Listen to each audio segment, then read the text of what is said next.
بقيت الحلاوة الهريسة، الحلاوة العدنية اللي هي الهريسة. معنا احنا هنا كوب سكر، وهنا نص كوب زيت، وهنا كوب مي، ومعنا احنا هنا كوبين لوز سوداني زي هذا، بس اني طحنته خلطته. ومعنا احنا هنا ملون طعام لونه احمر، وهنا اللي هو عبارة عن هيل 10 حبات و20 حبة قرنفل.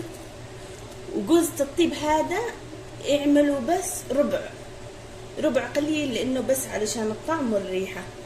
والهيل 10 حبات والقرنفل 20 حبة.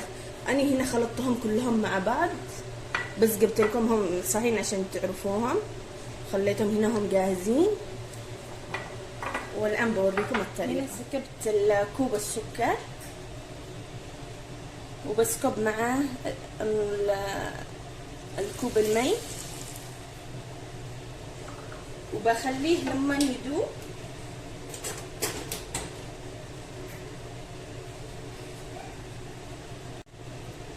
وهنا تستنوه لحد ما يذوب السكر مع المي كامل. اول ما يذوب كامل السكر مع المي برجع لكم اوريكم.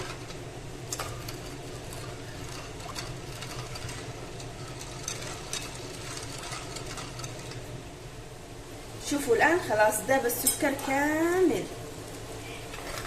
بعد اول ما يذوب السكر كامل ويكون كده يطلع فقاقيع زي دي، تعملي قليل صبغة حمراء، نقطة بس شوية يعني. وبعدين تسكبي السوداني عليه. بعد ما تسكبي السوداني خلطيه.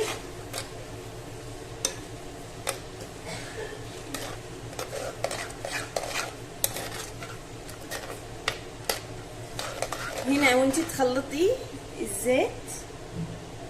الزيت اسكبيه على شوية شوية.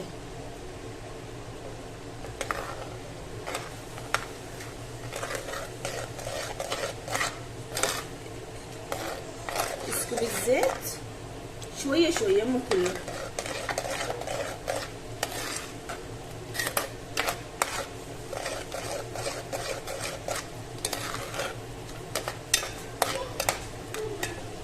طبعا دي الهريسة مشهورة بعدين، الكبير والصغير يعرفها.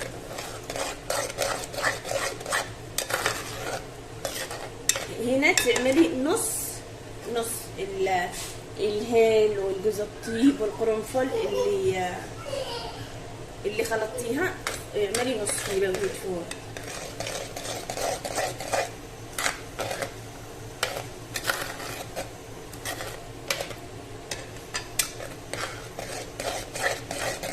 الآن خليها شوية تفور بين البين، بعد ما تفور بنرجع لها. شوفوا كيف جمد شوية بس مش دقيقة وقد جمد. هنا اللون في بعضهم يعجبهم اللي هو اللون الحاني، وفي بعضهم يعجبهم اللون الخفيف حسب رغبتك. شوفي أنا بزيد بس شوية صباغ لون برتقالي مع الأحمر اللي سكبته علشان بس يزيد لي اللون هذا. أني كفيني هو هذا اللون اللي أشي أوصل له. فزيدت لون مع الأحمر، زيدت قليل لون برتقالي. هنا بسكب الزيت الباقي كله بالخلطة، وبخليه كمان يفور شوية. أول ما يكمل أكثر من كده بنرجع نسكبه بالصحن. شوفوا خلاص الآن هو هذا القوام اللي حنشتيه، هو هذا القوام. الآن بسكب الحوايج اللي عملته هنا اللي طحنته،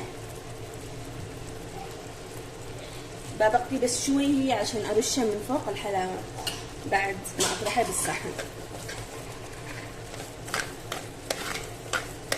الآن بسكبها بالصحن.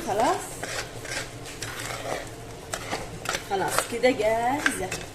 الآن بسكبها بالصحن وبرجع له. شوفوا هذه الحلاوة بعد ما عملتها بالصحن.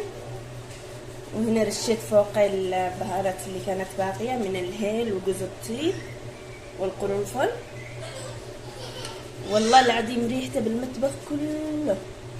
وبالعافية عليكم. هذه حلاوة الهريسة العدنية. استنوني في فيديو تاني.